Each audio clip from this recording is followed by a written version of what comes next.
ഇപ്പോൾ വളരെ കോമൺ ആയിട്ട് കാണുന്ന ഒരു പ്രോബ്ലമാണ് നമ്മൾ എക്സസീവ് ആയിട്ട് ഡിവൈസ് യൂസ് വരിക എന്നുള്ളത്. എല്ലാവരും എല്ലാ കാര്യങ്ങളും ചെയ്യുന്നത് മൊബൈലിലൂടെയോ അല്ലെങ്കിൽ ലാപ്ടോപ്പിലൂടെയോ ഒക്കെയാണ്. അതുകൊണ്ട് തന്നെ നമ്മൾ മൊബൈലിലും ലാപ്ടോപ്പിലും കുറേ സമയം കണ്ടിന്യൂസ് ആയിട്ട് ഇരുന്ന് നോക്കിയിരിക്കേണ്ട ആവശ്യങ്ങൾ വരും.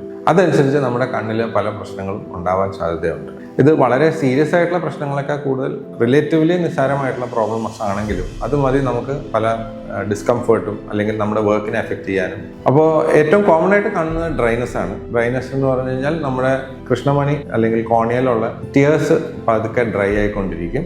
നമ്മൾ ആ ഒരു സ്ക്രീനിലേക്ക് നോക്കിയിരിക്കുന്നതനുസരിച്ച് നമ്മുടെ കണ്ണ് ചിമ്മുന്ന റേറ്റ് കുറയും. അത് നാച്ചുറൽ ആയിട്ടുള്ള ഒരു മെക്കാനിസമാണ്. നമ്മൾ ശ്രദ്ധ കൂടുന്നതനുസരിച്ച് നമ്മുടെ ബ്ലിങ്ക് റേറ്റ് കുറയും എന്നാണ് പറയുന്നത്. ആ ബ്ലിങ്ക് റേറ്റ് കുറയുന്നതനുസരിച്ച് കോർണിയ കാറ്റടിച്ച് അവിടുത്തെ കണ്ണുനീരെല്ലാം വറ്റിപ്പോവുകയും അത് കഴിയുമ്പോൾ പിന്നെ നമുക്ക് കോമ്പൻസേറ്ററി ആയിട്ടുള്ള ഒരു മെക്കാനിസം വരും. അതായത് നമ്മൾ കരയുമ്പോൾ വരുന്ന കണ്ണുനീർ, നമ്മുടെ നാച്ചുറലി നമ്മുടെ കണ്ണിലുള്ള കണ്ണുനീര് എന്ന് പറയുന്നത് കുറച്ചുകൂടെ മ്യൂക്കസ് ഒക്കെ ഉള്ള കണ്ണുനീരായിരിക്കും.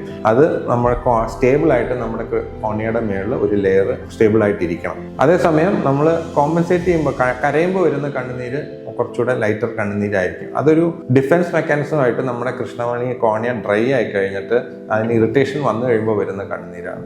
അങ്ങനെയുള്ളവർക്കാണ് കണ്ണിൽ നിന്ന് വെള്ളം വരുന്നു എന്നുള്ള പ്രശ്നം വരുന്നത്. അതായത് നമ്മൾ ആദ്യം നമ്മുടെ കോർണിയ ഡ്രൈ ആയി കഴിഞ്ഞിട്ട് അടുത്ത കോമ്പൻസേറ്ററി മെക്കാനിസമാണ് നമ്മുടെ കണ്ണിൽ നിന്ന് വെള്ളം വരിക എന്നുള്ളത്. ഇത് കഴിഞ്ഞ് ആ മെക്കാനിസം ഫെയിൽ ചെയ്ത് കഴിയുമ്പോഴാണ് പിന്നെ നമുക്ക് കണ്ടമാനം പുകച്ചിലും അതുപോലെ തന്നെ തലവേദന അങ്ങനെയുള്ള പ്രശ്നങ്ങൾ വരുന്നത്. അപ്പോൾ നമ്മുടെ ഡിവൈസ് യൂസ് അനുസരിച്ച് നമുക്ക് കോമ്പൻസേറ്റിംഗ് നമുക്ക് കിട്ടാണ്ട് വരുമ്പോൾ തന്നെ നമ്മൾ ഒഫ്തൽമോളജിസ്റ്റിനെ കാണിക്കുകയും ആവശ്യമുള്ള രീതിയിൽ അതിന് മരുന്നുകൾ ഒഴിക്കുകയും ചെയ്തു കഴിഞ്ഞാൽ നമുക്ക് ഫർദർ ഡിറ്റീറിയേഷൻ അല്ലെങ്കിൽ ഇത് പിന്നെയും കോമ്പൻസേറ്ററി മെക്കാനിസംസ് ഫെയിൽ ചെയ്യുന്നതിന് മുന്നേ തന്നെ അത് മെയിൻറ്റെയിൻ ചെയ്യാൻ നമുക്ക് സാധിക്കും.